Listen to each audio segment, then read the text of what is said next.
Hello guys! Magandang hapon sa inyo lahat. This is your guest, Mama Sagri Channel, a Faithler Uzo Matardir. So ngayong hapon na to, tignan natin sabihin sa inyo ng ating mga gabay. So this is a special gabay for the month of September 1 hanggang September 7 for the sign of Libra. So Libra, welcome to my channel. Ano kayang messages, advices, and spirit guides ang ating masasagap for today's video? Kanino kayang energy or kaganapan sa buhay ng mga Libra signs ang ating mga gilap. So guys, this reading is a general reading lamang. Hindi lahat makaka-resonate. Kunin lamang po makaka-relate sa inyo. And comment down below kung kaninong energy ang ating nasagap. Because don't forget to like and subscribe my channel and hit the question bell for more videos update. Darakas maraming salamat po sa mga walang sawang pag-support sa aking channel. Lalo-lalo na ang skip ng ads sa way pagpalaing kayo ng Diyos at may kapal siksik digdig nag-uumapaw na biyayang manumbalik sa inyo. So let's see guys, what is the messages, advice sa ng ating angel spirit for the sign of Libra? So let's see and watch this.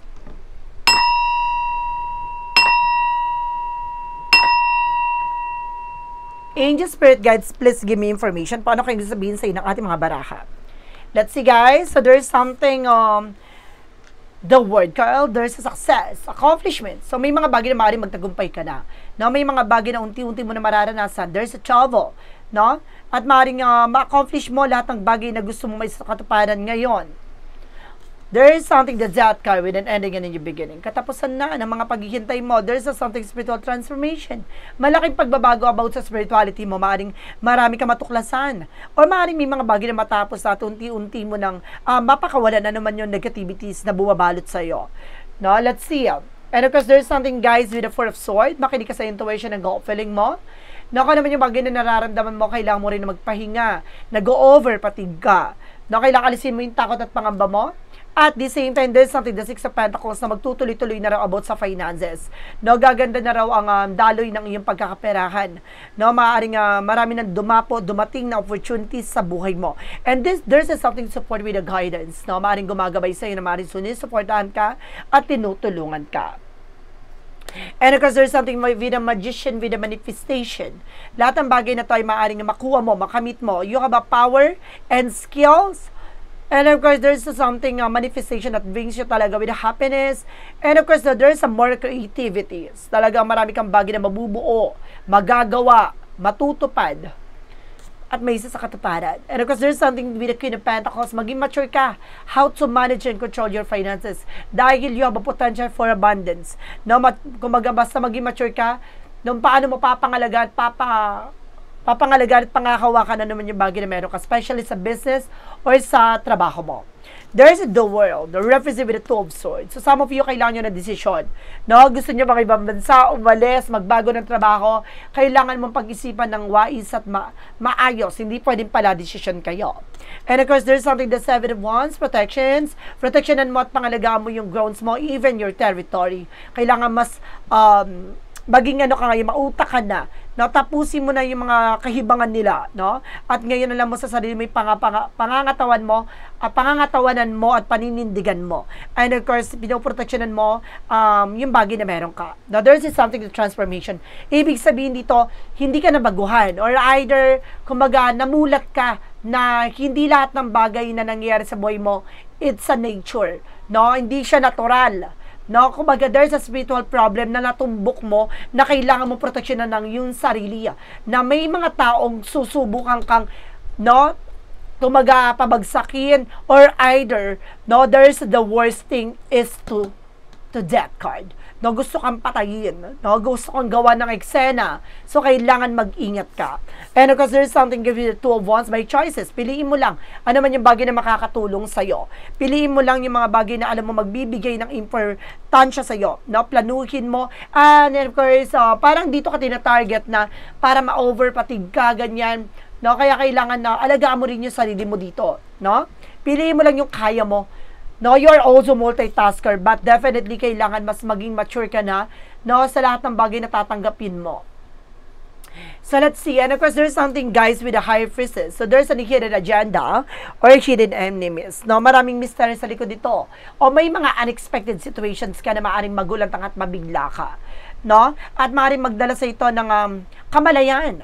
Matatauhan ka na kung sino tong tao na to. No? Who's that Pokemon na talagang, di ba, sumasalbahe sa iyo at talagang may gumagawa para hadlangan ng yung pagtuloy-tuloy na pagbangon at pag-unlad. And there's a Three of Cups, celebration coming in. No, may mga bagay dito na maaaring magkaroon ng reunion, celebration, homecoming, family gatherings. And of course, there's something, guys, with the Two of Pentacles, maging balance ka. No? Maging balance ka sa lahat ng gagawin mo. No? Sa lahat ng, especially sa mga bibilin mo, pagkakagastusan mo, maging mature ka na. And of course, let's see what is the word card. And of course, the Two of Swords. Represent with the strength of the confident. Lakasan mo loob mo, maging matapang ka. Alisin mo yung pag-aalilangan at takot mo. Kailangan alam mo sa sarili mo yung pinaniniwalaan mo at alam mo sa sarili mo yung plano mo at pangarap mo. And of course, there's something, the Hierophant for lesson learned. So there's something na matuto ka na sa lahat na naging leksyon, lahat mga naranasan mo, no, mas maging mature ka na ngayon. No? So let's see. And because there's oh my God, there's a religious factor talaga. So it means, meron talagang sumasalbahay sa'yo dito para masyegi ka. Oh my God, mag-pay attention ka, lagi ka nagkakasakit at kung ano-ano nararamdaman mo, it's not normal. No? And of course, there's a Page of Cups, no? Listen to your intuition and listen to your gut feeling. Some of you nananaginip ka kung ano-ano pumapasok sa isipan mo. Ibig sabihin dito, kailangan mo mag-pay attention. No? Dahil mayroon talaga nananalbahe sa'yo. No? Marami kang nararamdaman, marami kang especially hindi ka makatulog, balisa ka. And there's a Page of Wands at may magandang impormasyon ka na malalaman mo, no? At of course, maging aware ka sa lahat ng bagay na kumbaga matutuklasan mo. Maging aware ka dahil kumbaga titignan dito yung katatagan mo eh. No? Maging balanse ka. No? Basta maging tahimik ka pag nalaman mo na kung bibig silent ng atake mo. No? Pakiramdaman mo. There's a descent card with a pure positive outcome. Na magiging positibo at magiging maganda rin kalalabasan dito. Na magtiwala ka. With the power of God, with the magician. There's something, guys, with the Four of Pentacles. Basta proteksyonan mo at pangalagaan mo yung sarili. No? Lalo-lalo na sa finances. Kasi gusto ko nito mapabagsak. No? Kailangan alam mo kung paano mo proteksyonan ng yung sarili. Now, for the outcome, there's something, the Four of Wands celebration coming in. May mga celebration ditong dadaluhan or maaaring may mga, malapit na ang birthday season mo, oh my God. No? Malapit na, next month na. So, it means, sinasabi dito, guys, na marami kang madadaluhang birthday parties. So, there's a lot of surprises there at the same time. There's a twin flame energy and soulmate connections. No, maaaring uuwi ka, kung nasa international ka. And of course, there's a devil card. Sabi ko na may gumagawa sa'yo dito. Devil, Hierophant something religious factor. May kinilabaw about sa spirituality. Protectionan mo ang yung sarili dahil gusto kang siyagiin. No? With the devil card, mag-ingat ka. No, mayroon talagang black magic talaga. And there's a star card. Huwag ka mag-alala, there's a healing recovery. Makaka-recover ka, pero kailangan mo lang matuldukan at mapuntuhan, no? Malaman mo ano ba yung kailangan mong gawin. And there's a Two of Cups with a partnership. Even sa pakikipag-ugnayan, pakikipag-usap, mag-ingat po kayo. Dahil itong tao na to kumukuha ng information sa'yo. No, let's see additional messages. And of course, there's something, the Hermit card, the answer yun is here. So, binibigyan ka ng kasagutan dito sa lahat ng katanungan mo. Nandito na inilalatag na sa'yo. No, binibigyan ka ng mas malinaw na kaya isipan at malinaw at kamalayan sa lahat na nangyayari. It's all about third parties. Ibig sabihin, katrabaho, kamag-anak, kaibigan, or kapitbahay. And there's a Page of Swords. No? See, lagi nakaspy, lagi nakatingin at lagi nakasubaybay. Mag-pay attention kayo. So, let's see what is additional messages tayo with an English prayer pagdating sa finances and career, love life at kalusugan. Let's watch this. So, we're back. Nandito na tayo tayo sa finances and career, love life at kalusugan.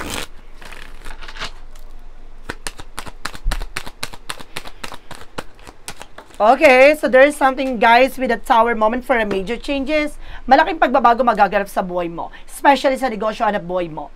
Now, there is something, the King of Cups, there's a devoted support person, being intelligent pagdating sa emosyon. Huwag ka padadala ng tension, ibig sabihin iniinis ka. O talaga sinusubukan ng iyong anger, no? Kung paano mo mamamanage yan. No? Tinitignan yung kung maiinis ka, mabubuisit ka, so kailangan matuto tayong, kumbaga, pakiramdaman, no? At, mas lalo sila kasi din maiinis, no? Iniinis ka pero siyang inisin mo. No, wag mo ipapakita na may nararamdaman ka or may mga nangyayari sa'yo kasi, kumbaga, the more na pinapakita mo, the more natutuwa siya. So, it means wag mo ipakita para manggigil siya. And of course, there's something, guys, with the Kingman. So, see, talagang ini-stuck. No, kaya ka nakakaranas ng delays and cancellation sa mga transaction, even sa negosyo hanap buhay, nakakaramdam ka ng pagtumal at pagbagal ng pasok ng pera. No, there's a December with a perfect timing. Ito na yung tamang pagkakataon, no, para you need to take an action. Maging balanse. And there's an 8 of Wands, so magkakaroon ka ng maraming komunikasyon, troubles, and of course, informations, messages, transactions, no, kliyente, customers dito. And there's a 7 of Swords with a sneakiness. Mag-ingat ka kasi may kumukuha ng information sa'yo. May sinungaling manloloko dito, baka traitorin ka, lokohin ka. No, there's an impostor. Mag-ingat ka sa mga tao pagkakatiwalaan mo. Pagdating sa love life, there's something the 5 of Wands, so see competitors. Ibig sabihin may naiingit sa inyo or maaaring may tao may galit sa iyo or sa inyong relasyon. Tutol. No, there's an effort, maging mature ka. Maging grounded ka dito. Mas maging mahuta ka ngayon pagdating sa finances mo or sa relasyon mo. So, let's see. And of course, there's something, guys, with an 8 of Pentacles. Mag-focus kayo sa isa't isa. Na mag-focus kayo para palaguin ang inyong relasyon. Habaan yung pasensya nyo. Unawain ang isa't isa. There's a King of Pentacles. Maging secure. No, mag-ingat kayo sa sarili nyo, sa relasyon nyo. Huwag kayo nagbibigay ng impormasyon na related about sa pagsasama nyo, about sa pamilya nyo. And of course, there's something, the 7 of Pentacles with a harvest moment. Aani ka na. Ano man yung bagay na pinaghirapan mo, makakamtan mo yan. No, makukuha mo yung mga bagay na pinagpaguran mo rin. No, even sa relationship, kumbaga kung may matagal mo tong hinintay, yung tao na to, darating na siya. And of course, there's a Wheel of Fortune with a turning back. No, may swerte yung papasok sa inyong relasyon. At there's a destiny talaga. No, nasa kapalaran talaga na magtagpo kayo. At talagang magsama kayo, no, for longest time. Talagang magsasama kayo pang matagal. And there's a long-term relationship. Pagdating sa kalusugan, there's an Ace of Pentacles. Kaakibat ng kalusugan ay pera. It means, guys, no, kumbaga kaya to ginagawa ka ng kung ano nararamdaman dahil you have a potential for abundance. Kaya mong dumiskarte, kaya mong, kumbaga, kumita, no, ng iba-ibang way, no? And there's the Queen of Cups, emotional healing. So, pagdating dito, no, tina-target ka rin pagdating sa emosyon. Mabilis ka there's a moody para pabago-bago yung mood mo. And there's a 5 of Pentacles para mawala ka sa focus, mahirapan ka. No, there's a negative change, no? Kailangan mo na mabago to para hindi mo ma-attract lahat ng negativities. And there's an Ace of Wands for a new plan. So, magkakaroon ka ng bagong proyekto, plano. No, mag-ingat ka sa mga taong pagkakatiwalaan mo at sa mga bagay na kakainin mo. And this is the 9 of Pentacles, security, practicality, have patience, no? Sa lahat ng ginagawa mo, kailangan mo maging kalmado at kailangan mong magpatuloy sa ginagawa mo, no?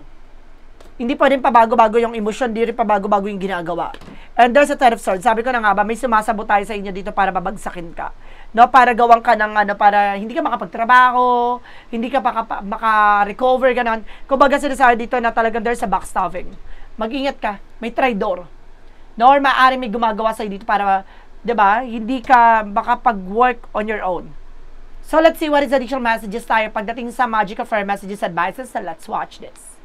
Okay, we're back. So, nandito tayo with the Magical Fire Messages Advices. And of course, kung bago ka sa channel ko, guys, sa Pika ka dyan, sir, no, pwede ka magtanong. Isa lang ang magiging sagot siya within 1, 2, or 3. Because kapag nakapag-isip ka na ng tanong at nakapili ka na ng number, ano magiging sagot sa tanong mo, please comment down below at malalaman mo ang sagot sa dulo na reading na to. With the Magical Fire Messages Advices, so there's a death fade off. Lahat ng mabibigat, lahat ng mga pasanin, pasakit ay maaaring ng kumbaga mabayaran na. Parang makuha mo na ano man yung bagay na yung pinagpagod at pinaghirapan. Pakawalan mo lang yung bigat na yung pinapasan o yung mga bigat na nagbibigay o naghahatak ng negatibo. And there's a dietary change. So, kailangan mo rin mag-diet, no, para mag-improve yung kalusugan mo. No, tantanan mo yung kumain na kung ano-ano. And there's a holiday. Ngayong holiday na to, it's a gateway, no, para mag-unwind, para ma-refresh ka. It's time for vacations. What is the Yin and Yang Oracle card? There's a comfort zone. So, kailangan mo makawala dyan sa comfort zone na yan, sa mga bagay na kinakatakutan mo.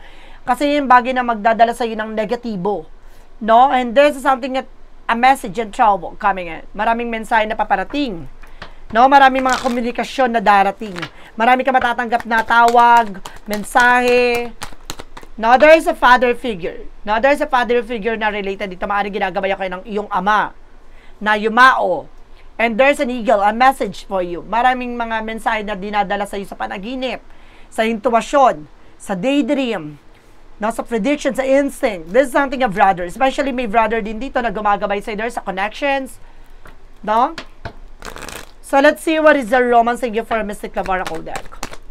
And there's a romance feeling. So, pagdating sa pag-ibig talaga, mayroon talagang katangi-taging pag-ibig dito na mamumutangi na pagmamahal talaga ay mag-i-exist.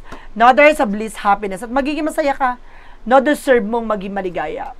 And there's a party, having fun, enjoy mo lang. Ano man yung bagay na nangyari sa iyo, kung mag-enjoy mo lang, wag kang magmadali, may darating kung talagang itong para sa iyo, para sa iyo. What is the additional messages tayo with an Archangel Michael messages? Romance angels are helping you, especially sa relasyon. So it means dito, talagang ang ginagambala dito ay yung relasyon. Inggit to. A Jesus loving quote said, "My Father gave you the true bread from the heaven."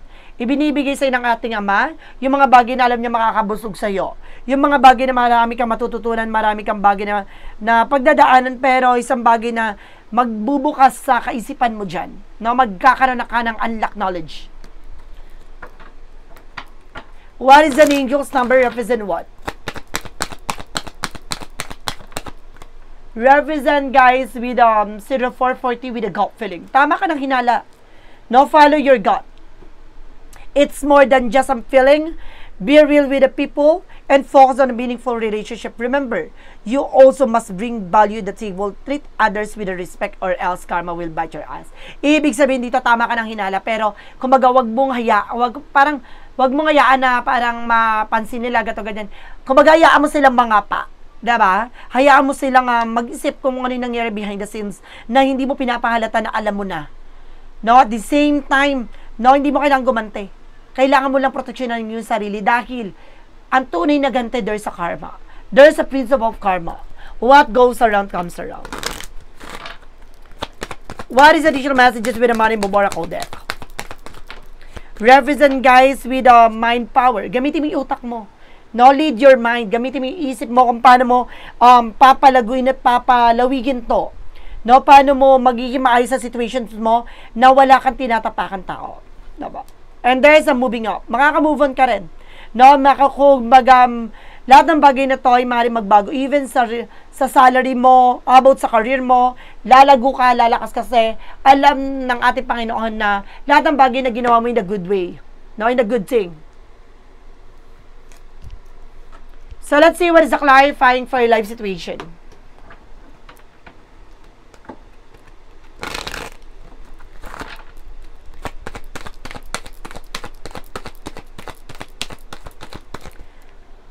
There is something gentle release. Let yourself surrender to the flow of life, mysterious current. So, siyayaan mo, no, yung sarili mo na, kumbaga, surrender sa ating Panginoon na dadaloy, no, kung talaga itong bagay na ito ay para sa'yo. No, wag mong i-expect masyado yung mga bagay na hindi mo naman alam yung mangyayari. So, don't expect too much. So, ibig sabihin dito, kailangan mo talaga i-let go, i-surrender sa ating universe. So, what is the clarifying for your love situation? What is going to do is to protect yourself. Clarifying for your love situation. There is a celestial grace. In special moment, feel the blessed touch of the divine guiding your path. So, sige na, gabayan ka ng ating angel spirit. No? Enjoy mo yung moment na to. Dahil itong bagay na to itatatak sa'yo. Ibig sabihin dito, marami kang bagay na matutuklasan. Marami kang bagay na malalaman na there's a mysterious. No? Maraming sa likod dito na may kinalam behind the scenes.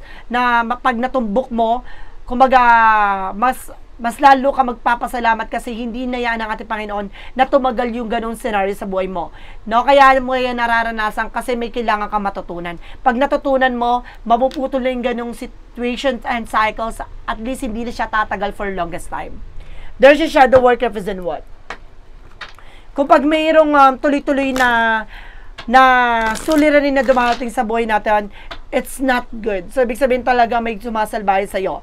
At kumbaga may mga bagay na talagang nangyari with the negativity sa buhay natin, huwag kang mag-alala, there's a positive na mangyayari yan pagkatapos niyan. And of course, there is something, guys, with the authentic self. Uniqueness, individuality. Be yourself. Everyone else is already taken. So, ibig sabihin dito, maging totoo ka sa sarili mo. No, hindi mo kailangan kumbaga maging sila or gayahin sila. Kailangan na kung ikaw ay ikaw. No, you have your own signature. Diba? May sarili kang chapter, may sarili kang line.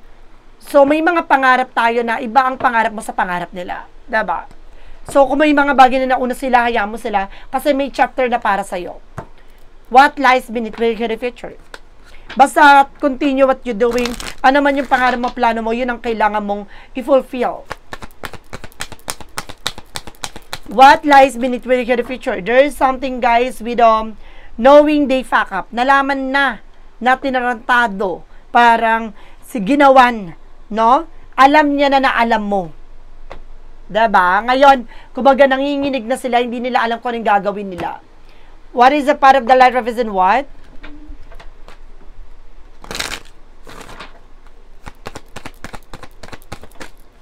Represent with the divine light.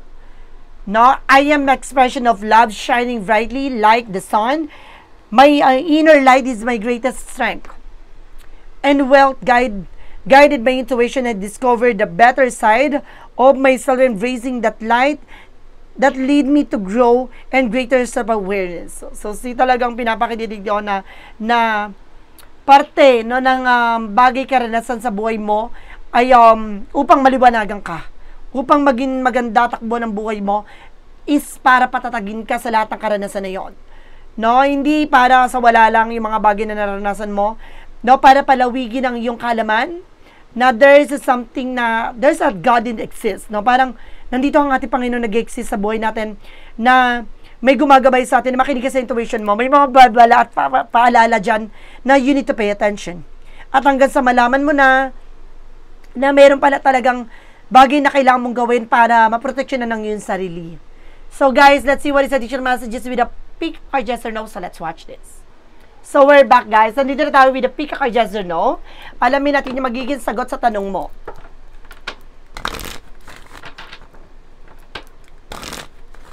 With a yes or no, pick a card. Let's start with the number 1. There is a yes. Sweet satisfaction, good taste, savoring it. So, si talagang masasatisfy ka dito dahil matamis ang magiging pag-ani nito. No? There's a yes. Number 2, there's a yes again. Sunny outlook, blossom, offer the divine inspiration. So, ibig sabihin talagang sisibol na at magiging maganda. There's an empowerment. So, ibig sabihin dito talaga nagdaan ka sa mga pagsubok. Nagdaan ka sa parang kalugmukan. Talagang sinubukang harangin, no? Na hindi kang lumago, pero ito na yung panahon para sumibol ka. No? Hindi nila mapipigilan ang yung paglago at pagganda ng buhay. Number 3, there's a no. Cannot break the ice, chilly reception bleak. Isang bagay ito na hindi mo dapat ipagpilitan yung isang bagay na ito dahil hindi magbabago. So, kailangan mo i-let go. Yung bagay na alam mong hindi mo kontrolado, yung mga bagay na hindi mo hawak, you need to let go this situation. No? Kahit ipagpilitan mo yan, hindi yan mababago kung hindi para sa'yo.